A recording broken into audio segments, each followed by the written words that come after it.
ರಾಜ್ಯದಲ್ಲಿ ಮತ್ತೊಮ್ಮೆ ಹಕ್ಕಿ ಜ್ವರದ ಆತಂಕ ಎದುರಾಗಿದೆ. ಏಪ್ರಿಲ್ 14ರಂದು ಬೆಂಗಳೂರಿನ ಹೆಸರುಘಟ್ಟದ ಮತ್ಕೂರು ಎಂಬಲ್ಲಿ ಕೋಳಿ ಸಾಕಾಣಿಕಾ ಕೇಂದ್ರದಲ್ಲಿ ಹಕ್ಕಿ ಜ್ವರ ಕಾಣಿಸಿಕೊಂಡಿತ್ತು.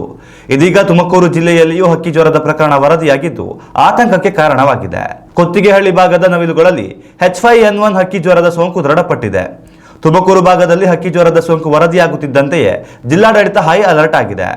ತುಮಕೂರಿನಿಂದ ಬೆಂಗಳೂರಿಗೆ ತರಲಾಗುವ ಕೋಳಿ ಮೊಟ್ಟೆಗಳ ಮೇಲೂ ತೀವ್ರ ನಿಗಾ ಇಡಲಾಗಿದೆ.